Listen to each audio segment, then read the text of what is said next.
하나님이 우리의 찬양을 받으신 줄로 믿습니다. 온 나라 물난리가 이렇게 나고 출입이 좀 쉽지는 않지만은 여러분들이 이렇게 약속한 시간, 약속한 자리에 오셔서 함께 예배하게 되어서 참 감사합니다. 우리가 서울 지역에서는 그렇게 피해가 일부는 있어도 항상 우리가 침수 지역이고 어려운 지역인데도 이번에는 또 우리 교회에 특별한 피해는 아직 없습니다. 참 그것도 감사하고, 또 우리가 약속한 시간에 예배 드리는 것, 이건 정말 이게 참 귀한 일입니다.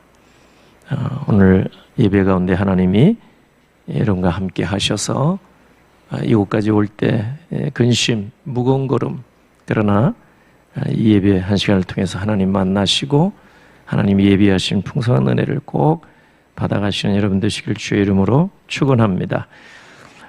제가 이제 스가랴 6장을 읽었습니다. 소선지 가운데 이제 지난주에서 두 번째 제가 드리게 되는데, 특별히 오늘은 스가랴서 6장 이제 제가 읽었습니다만은 한 번 들어서는 무슨 내용인지 잘 모르시겠지만은, 그러나 여러분들이 이제 한번 읽은 것으로 전제하고 스가랴 6장을 통해서 하나님이 우리에게 교훈하시고 가르쳐 주시고 권면하시는 말씀이 뭔가, 저는 세 가지로만 정리해서 여러분에게 전달해 드리고자 합니다.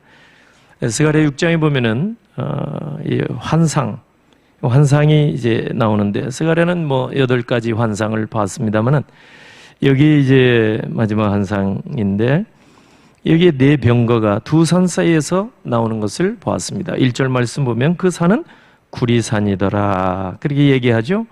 그 구리산이 뭐 노산, 그 구리광산인가, 아니면 구리로 만들어진 산인가, 아니면 구리 색깔 나는 그런 산인가 할 때 우리는 구릿빛이 나는 산이다 이렇게 해석하는 것이 자연스럽다고 봅니다.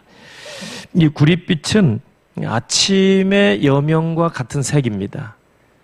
또 아주 힘있는 색이고, 그래서 피부가 건장한 건강한 사람의 피부가 구릿빛 같다 이런 표현을 하기도 합니다.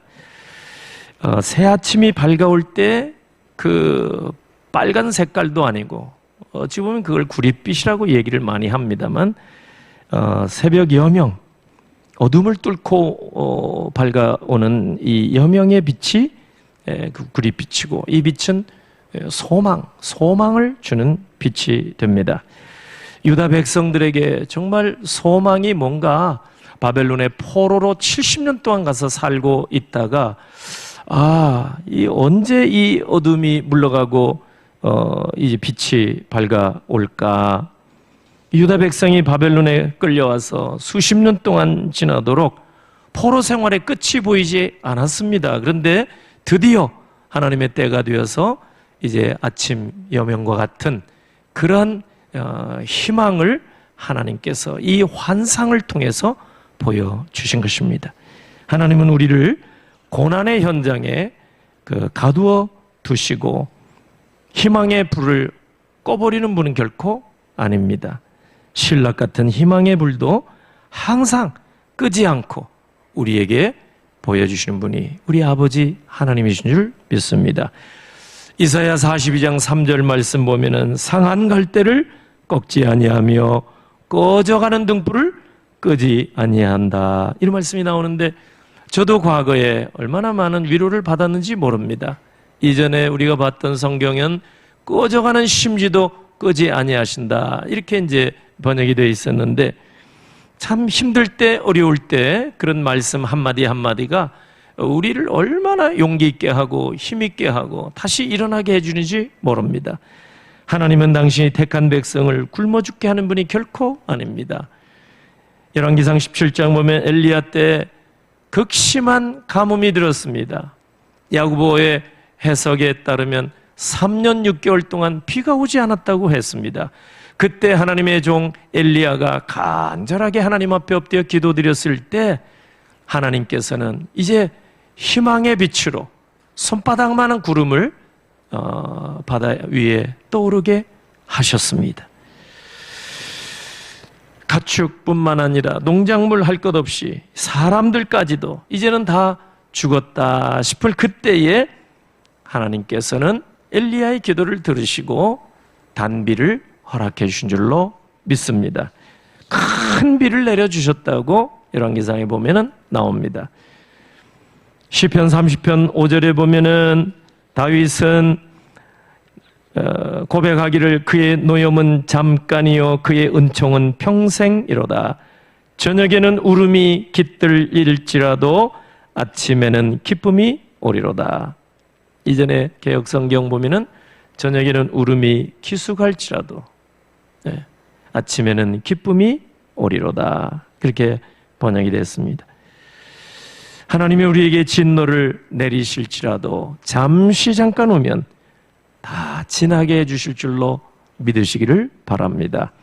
창세기 32장에 보면은 야곱이 20년 동안 형과 원수처럼 지내다가 형 에서와 만나기로 이제 약속하고 기다리는데 얼마나 두려워요. 가족들은 다 강 건너 보내놓고 자기는 홀로 남아서 야복 강가에서 밤새도록 하나님 앞에 씨름하듯이 기도했습니다. 불안합니다. 두려움이 많습니다. 형이 나를 어떻게 할지 모르기 때문입니다. 들려오는 소식에 면 형이 막 군사를 수백 명 이끌고 지금 찾아오고 있다, 달려오고 있다. 이러니 야곱의 마음이 얼마나 두려웠겠습니까? 그때 야곱이 의지할 데가 어디 있겠습니까? 하나님 앞에 간절히 밤을 새워가며 기도했을 때 환도뼈가 막 위골이 될 정도로 몸부림치며 하나님 앞에 기도한 결과 하나님은 야곱에게 두려운 밤은 지나가게 하시고 브니엘에서 희망의 아침에 밝게 떠오르는 아침해를 보여주셨습니다. 창세기 32장 31절 그가 브니엘을 지날 때에 해가 돋았고 그의 허벅다리로 말미암아 절었더라. 밤새도록 깜깜한 칠흑같이 어두운 흑암 속에서 하나님 앞에 간절히 뼈가 골절되는 줄도 모르고 간절하게 기도했는데 어둠이 물러가고 새 아침의 여명이 밝아오는데 보니까 그 아침 해는 온통 야곱을 위한 것이었습니다. 아침 해가. 그래서 그 브니엘을 지나면서 하나님 앞에 얼마나 감사 올렸겠습니까? 그래서 확신을 가지고 형을 만났더니 형이 기쁨으로 반갑게 이렇게 맞이해 준 것입니다. 오늘 스가랴 6장이 우리에게 교훈해 주시는 첫 번째 말씀이 하나님은 때가 되면 택한 백성들에게 반드시 어둠은 물러가게 하시고 새로운 희망의 햇빛을 태양을 허락해 주신다는 사실을 여러분이 꼭 기억하시기를 바랍니다. 두 번째로 이 스가랴 6장을 통해서 우리가 얻을 수 있는 가르침 교훈은 하나님의 영이 언제나 우리에게 임하시면 우리가 새롭게 될 수 있다는 사실입니다. 오늘 4절 5절 보면은 내게 말하는 천사에게 스가랴가 물었습니다. 내 주여 이것들이 무엇이니까? 환상들을 보여주시는데 말들이 나오고 색깔별로 나오고 어디로 다 다니고 스가랴가 잘 이해를 못해서 천사에게 물어봤습니다.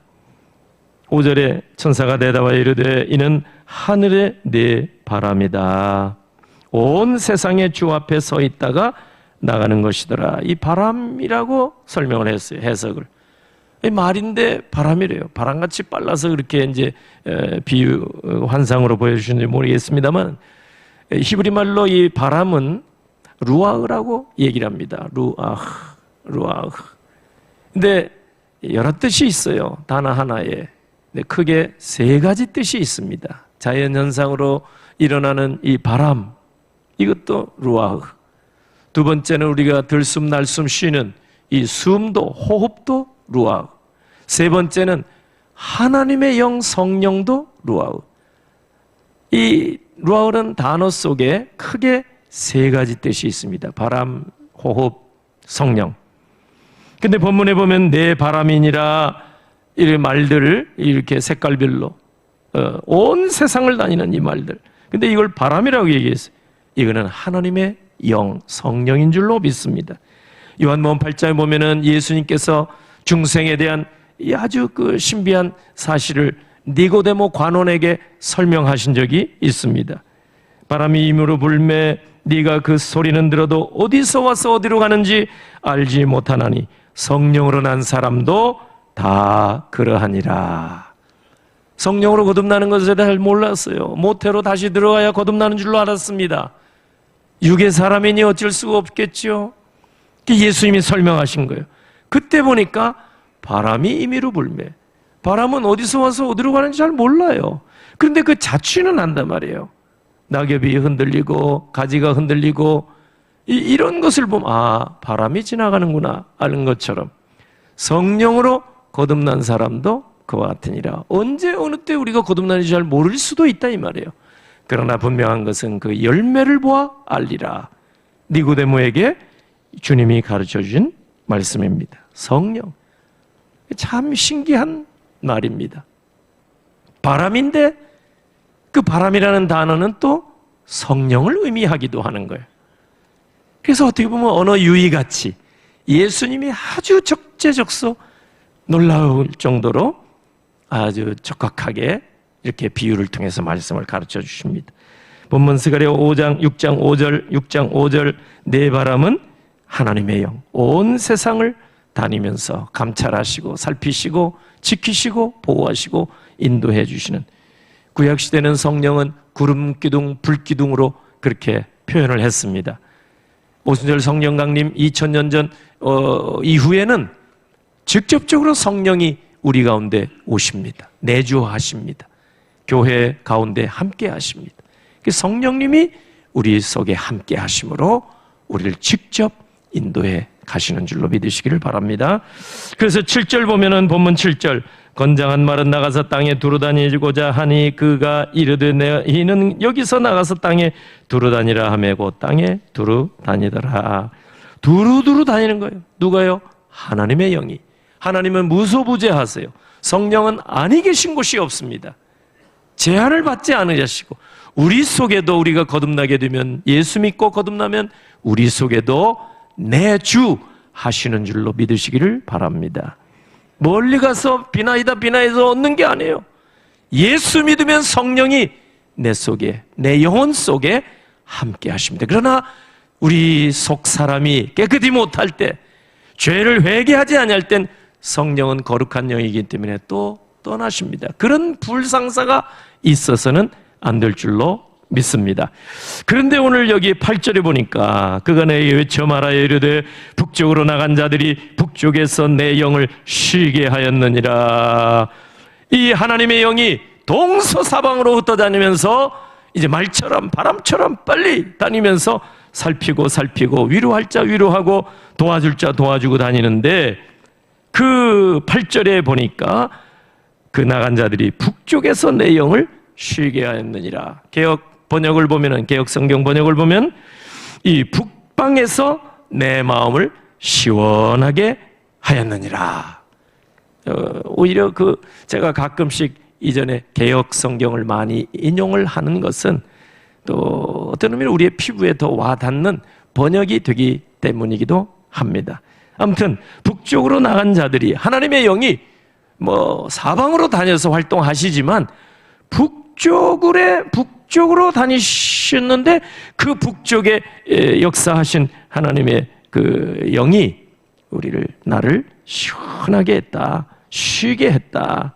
이게 뭐냐면 하나님의 사자가 이 천사가 북방의 원수들을 쳐서 하나님의 마음을 시원하게 하셨다 이 뜻입니다. 북방이 어디 얘기입니까? 북방 예루살렘의 북쪽 바벨론을 가리키는 것입니다. 바벨론 땅에는 하나님의 백성들이 포로로 잡혀와서 무려 70년 동안 고생하고 있는 곳이 바벨론 북쪽입니다. 근데 그곳 하나님의 영이 하나님의 백성들이 수모를 당하고 고생을 하고 어려움을 겪고 외롭고 정말 신세 한탄하고 있는 그곳에 찾아가셔서 백성들을 위로하시고 또 격려해 주시고 때가 되어서 이제 예루살렘 고국으로 돌아오게 하실 것이다 하는 약속의 말씀입니다. 여러분, 바벨론의 포로로 잡혀왔던 유다인들 세월이 많이 가면서 어떤 생각을 했겠습니까? 처음에는 외롭고 힘들고 핍박도 당하고 불이익도 많이 당했지 않겠습니까? 그런데 나중에는 타양도 정들면 고향이라고 사회적으로도 어느 정도 안정된 삶을 살게 됩니다. 아들, 딸 낳고 손주들 보면서 어느 정도 경제적인 기반도 닿게 되고, 어떤 사람들은 바벨론에 잡혀가서도요 왕궁에 진출할 정도로 출세하는 사람들도 있었습니다. 그러니까 이제 좀 살만할 때가 된 거예요. 사람들의 생각은 고생한 것은 생각하지 아니하고 지금은 이제 괜찮다 하니까 고국으로 돌아갈 생각을 하지 않는 거예요. 하나님의 생각은 다릅니다. 하나님의 백성이, 하나님이 택한 백성은 하나님이 택한 곳이 아니라면 거기 안주해서는 안 된다. 이게 하나님의 마음입니다. 여러분, 누가복음 9장에 보면은 예수님의 제자, 예수님이 세 제자 베드로와 야고보와 요한을 내리시고 높은 산에 올라가셔서 속히 그 말을, 그 산을 변화산이라 얘기를 합니다. 변화산이라는 산 이름은 아닌데 거기에 놀라운 예수님의 형상도 변모되고 놀라운 일이 일어나서 그 산을 변화산이라 이렇게 부릅니다. 거기에서 세 제자들이 기도하는데, 예수님이 기도하러 올라가자 그래서 기도하는데 예수님의 용모가 막 변화되고 너무 아름답게 흰 모습으로. 근데 모세, 죽은 지 오래된 모세, 천국에 이미 간 지 오래된 엘리야, 이분들이 나타나가지고 예수님과 더불어 대화를 나누시는 거예요. 너무 황홀해가지고 베드로가 말하기를 주여 초막세석을 지어서 하나는 주를 위하여, 하나는 모세를 위하여, 하나는 엘리야를 위하여 우리는 초막 없이도 여기 살고 싶습니다. 그저 주님만 계시면 좋겠습니다. 소위 변화산 신드롬. 여기가 좋사오니 지금 산 아래에서는 누가복음 9장에 보면은 그 간질 환자가 있는데 9명의 남은 제자들이 그 치유기도 한다고 땀을 뻘뻘 흘리고 기도하고 예수 이름으로 귀신을 쫓아내고 그래도 잘 안 돼요.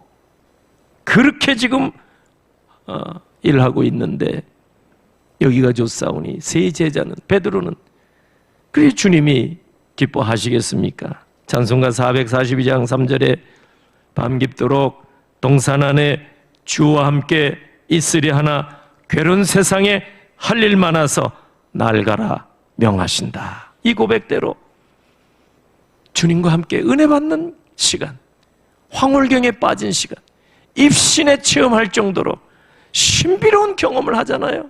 여기가 좋사오니 아닙니다. 지금은 산 아래 달려가서 연약한 자들 위해서 붙들고 기도해야 되고 복음을 더 많이 전해서 지옥에 들어갈 사람들을 건져내야 되고 할 일이 많은데 밤 깊도록 동산에서 주와 함께만 있으면 되겠느냐, 이런 고백입니다. 그런데 지금 스가랴서를 보니까 유다 백성들이 그런 현실에 안주를 하려고 하는 생각을 가지고 있었습니다. 처음에는 의식주 문제도 해결이 안 되고 처음에는 여러 가지로 불편하고 힘들고 외롭고 답답하고, 그러나 이제 세월이 많이 흘러가니까 여기 바벨론의 포로로 잡혀가 있는 하나님의 백성들이 현실에 안주할 생각을 했다, 이 말이죠. 그러나 하나님의 생각은 달랐습니다. 그래서 하나님의 영이 지금 북방에 온통 관심을 쏟아붓고 계시는 거예요. 이들이 여기에 머물러 있어서는 안 될 자들인데, 내 백성이 여기서 지금 있어야 할 자들이 아닌데, 고국으로 돌아가서 새 시대의 새 역사의 주인공의 역할을 해야 될 터인데 너희들이 지금 뭐 하고 있느냐? 하나님이 하나님의 영을 보내셔서 동서남북으로 다 보내서 활동하게 하셨지만 하나님의 영이 북방에 집중하고 북방에 그들의 백성들 가운데 찾아오셔서 격려하고 계시는 겁니다. 모세의 믿음을 보십시오. 히브리서 11장 보면 믿음으로 모세는 장성하여 바로의 공주의 아들이라 칭함받기를 거절하고 도리어 하나님의 백성과 함께 고난받기를 잠시 죄악의 낙을 누리는 것보다 더 좋아하고 그리스도를 위하여 받는 수모를 애굽의 모든 보화보다 더 큰 재물로 여겼으니 이는 상주심을 바라봅니다. 할렐루야. 예전에 우리가 많이 불렀던 찬양 중에 죄 많은 이 세상은 내 집안이네, 내 모든 보화는 저 하늘에 있네, 저 천국 문을 열고 나를 보느네, 나는 이 세상에 정들 수 없도다. 우리에게도 이런 고백이 있어야 될 줄로 믿습니다. 우리 믿음의 사람들도 이 땅에 사는 동안에 가인처럼 그냥 내 아성을 구축하는데 급급해서는 안 됩니다. 이 세상 속에서도 하나님이 왕이시고 하나님이 통치하시고 다스리는 하나님 나라를 건설하는 데 일조하는 하나님의 백성이 되시기를 주의 이름으로 축원합니다. 축원합니다. 우리가 그렇게 살아야 되지 않겠습니까? 그저 그냥 내 아성을 구축하는데 우리의 시간을 투자하고 물질을 투자하고 사람을 다 동원시켜서 그저 가인처럼 나의 성을 세우는 일에 우리 인생을 다 그렇게 투자했다면 여러분 결코 하나님은 기뻐하지 않으실 것입니다. 근데 지금 바벨론의 포로로 잡혀갔던 자들이 처음 생각하고 달라진 거예요. 세월이 이렇게 많이 흘러가다 보니까 여기가 좋사오니 변화산에서의 제자들처럼 그런 생각을 하고 있었다 얘기입니다. 오늘 스가랴 6장을 통해서 하나님은 우리에게 권면하십니다. 하나님의 영이 임하시면 언제나 우리를 새롭게 하셔서 하나님의 일을 하게 하시고 새로운 일을 하게 하신 줄로 믿으시기를 바랍니다. 마지막으로 세 번째 스가랴 6장을 통해서 우리가 꼭 기억해야 할 말씀, 하나님은 언제나 합력하여 선을 이루어 주시는 분이다. 하나님의 영이 임하시면 독불장군이 되지 않게 하십니다. 합력하여 선을 이루어서 하나님의 나라를 세우고 하나님의 의를 세워 가시는 줄로 믿으시기를 바랍니다. 오늘 9절 이하의 본문 9절 스가랴 6장 9절 이하에 보면은 스가랴가 환상을 다 본 후에 하나님의 말씀이 다시 임하셨습니다. 스가랴에게 말씀하기를 너는 지금 스바냐의 아들 요시야의 집으로 가라. 거기 가면은 바벨론에서 세 사람이 와 있을 것이다. 그의 헬데와 또비야, 여다야 세 사람이 와 있는데 은금을 가지고 왔을 것이다. 그 은금을 가지고 너는 멸류관을 백성들과 함께 만들어서 대제사장 여호수아의 머리에 씌우라. 찾아가서 그날 즉시 스가랴 순종했습니다. 바벨론의 세 사람이 지금 찾아왔습니다. 바벨론은 아직도 수많은 사람들이 이제 예루살렘 고국으로 귀환하지 못하고 거기에 있었습니다. 스룹바벨과 여호수아 제1차 포로 귀환한 유다인들이 이제 고국에 들어와서 이제 제일 먼저 한 일이 성전을 재건하는 일을 한다. 이 소식을 바벨론에 있는 유다인들이 듣고 은금 폐물을 이렇게 헌금한 거예요. 헌물을 내놓은 거예요. 그거를 가지고 온 겁니다. 하나님은 먼저 그걸 가지고 멸류관, 왕관이에요. 크라운. 왕관을 만들어서 대제사장에게 씌우라는 거예요. 이상하죠? 여러분 성경을 좀 읽으신 분들은 이상하다 생각하실 거예요. 왜? 왕관은 누가 쓰는 것입니까? 왕이 쓰는 거죠. 왕이. 근데 제사장에게 씌우라는 거예요. 특이하죠? 제사장은 출애굽기 28장이나 39장 보면은 이마에 관, 이 순금패를 붙이게 돼 있어요. 오늘 오후에 좀 얘기가 조금 나옵니다만은 그 여호와께 성결이라는 도장 새기듯이 그 순금의 관이라고도 하기도 하고 메달이에요, 메달. 이거를 만들어가지고 여기에 이마에 붙이고 다니라고 그랬거든요. 이 대제사장이 갖춰 입을 의복 중에 일부예요. 순금패를 이마에 붙이는 거예요. 그래서 어디 가서도 보아봐도 제사장인 줄 딱 아는 거예요. 의복도 다르죠. 이마에 순금패가 있는 거예요. 거기에 글씨가 있어요. 히브리 말로 여호와께 성결, 구별된 사람 금방 알아요. 여러분이 신약의 대제사장들, 제사장들, 왜? 베드로전서 2장 9절에 보면 왕 같은 제사장이라고 하셨으니 세상 사람들이 어디로 여러분이 가든지 이 말을 보면은 여호와께 성결, 구별된 자라 다 알 수 있다는 말이에요. 그런데 여러분, 하나님이 기뻐하지 않는 일을 그냥 살금살금 하면 되겠습니까? 세상이 다 아는 거예요. 모를 것 같이 생각하지 마세요. 세상이 다 아는 거예요. 그러니까 뉴스에 보면은 교회 중직자들, 직분자들, 목회자 할 것 없이 조금만 잘못하면 막 이 신문에, 매스컴에 막 대서특필하고 난리 나잖아요. 왜? 이마에다 여호와께 성결, 순금패가 붙어있는 자들이에요. 그러니 세상이 먼저 다 알지. 하나님의 자녀가 저러고 있다, 이런 얘기를 들을 수밖에 없는 이유가 바로 그겁니다. 하나님이 우리 눈에는 보이지 않지만 영적으로 여호와께 성결, 벌써 우리가 주 예수 그리스도를 믿을 때 마치 이마에 인을 맞은 것처럼 여기에 여호와께 성결. 왜? 왕 같은 제사장이시니까. 저와 여러분 모두가 다. 그러므로 오늘 이 스가랴 6장을 통해서 우리가 기억해야 할 것은 하나님의 영이 임하시면 언제나 우리가 현실에 안주하지 아니하고 하나님이 말씀하시고 하나님이 원하시고 하나님이 기뻐하시는 일을 어디서든지 이렇게 기쁨으로 감당하게 될 줄로 믿습니다. 마지막으로 하나님은 합력하여 선을 이루어 주는 분이다. 이걸 우리가 깨닫게 돼요. 여기 본문 9절부터 15절까지 보면은 하나님의 말씀이 다시 임하셔서 이제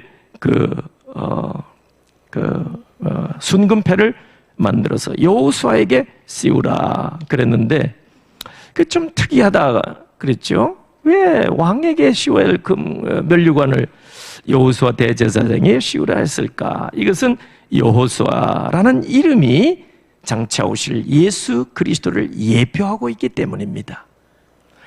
히브리 말로 여호수아, 여호수아는 우리말로 여호수아죠.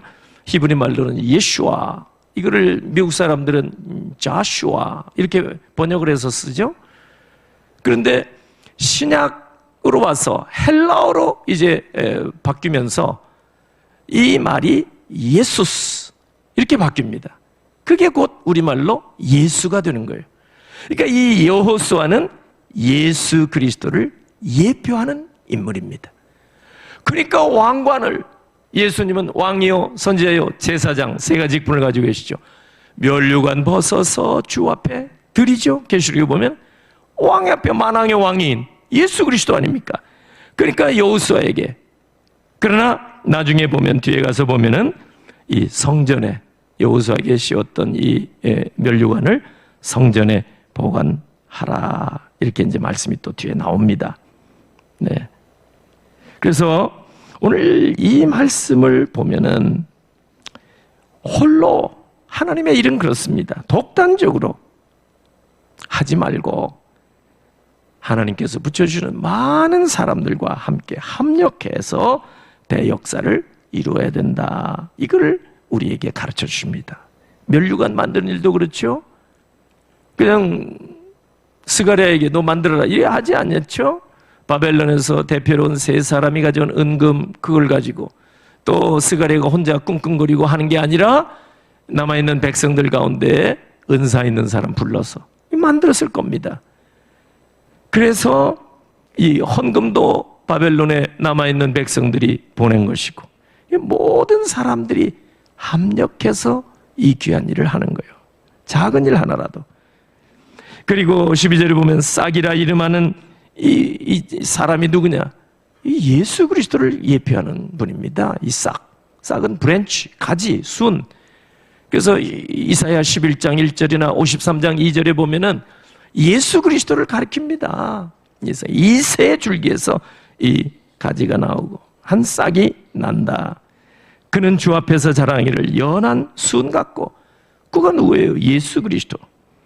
근데 이 미래의 왕이신 이 싹이라 이름하는 이분이 보좌에 앉아서 이제 다스리게 되고 종교 지도자들과 이제 말씀을 나누고, 여기 보면 함께 13절을 보면 평화를 의논한대요. 그러니까 독단적으로 하는 게 아니에요. 함께 평화를 의논하면서 하나님의 백성을 다스릴 것이다. 성전 건축도 마찬가지입니다. 바벨론에서 귀환한 스룹바벨 중심으로 해서 귀한 자들 뿐만 아니라 남아있었던 유다의 백성들 뿐만 아니라 먼데 사람 15절 보면 이방인들까지도 다 참여해서 하나님의 성전 재건의 대역사를 이루게 된 줄로 믿습니다. 혼자 어떻게 해요? 독단적이로 아니에요. 하나님의 일은 그렇습니다. 교회 일이 본래 그렇습니다. 그래서 하나님의 영이 감화 감동을 주시면 다 참여하게 됩니다. 참여하게. 성령의 감화를 받으니까 120년 문도가 한마음 한뜻 뛰어서 여러분 2000년 전 신약 교회를 아름답게 세운 줄로 믿습니다. 예, 하나님의 영이 함께 하셔서 에베소 4장 3절에 보면은 성령은 하나 되게 하는 영이라 말씀하셨습니다.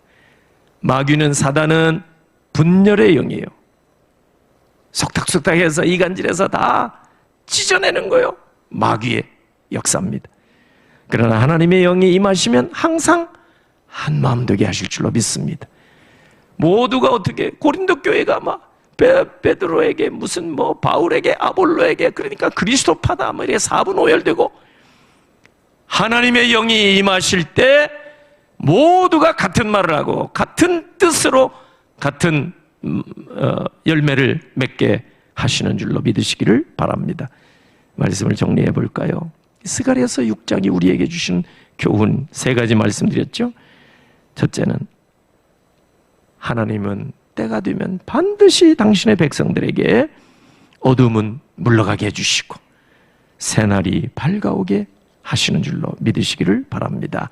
두 번째, 하나님의 영이 임하시면 언제나 우리를 그냥 구습에 젖어 살게 하지 아니하시고 뭐 낙심천만해서 살게 하지 아니하시고 하나님의 영이 우리 가운데 임하시면 언제나 새 일을 하게 하시는 줄로 믿으시기를 바랍니다. 현실 안주 하나님의 뜻이 아닙니다. 고난 가운데서 환난 가운데서 포로 생활 중에도 하나님의 영이 임하시면 새 일을 하게 하실 줄로 믿습니다. 마지막으로 하나님의 영이 임하시면 분열 찢어지고 갈라지고 헤어지는 게 아니라 하나 되는 마음을 주셔서 하나님의 뜻을 반드시 이루게 하실 줄로 믿습니다.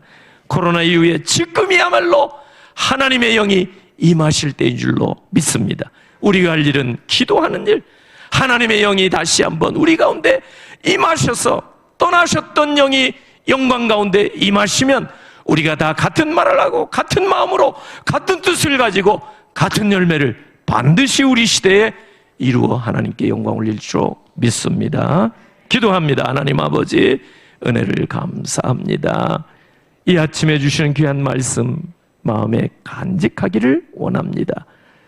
하나님, 거룩한 성령께서는 죄 가운데 임하실 수가 없음을 믿습니다.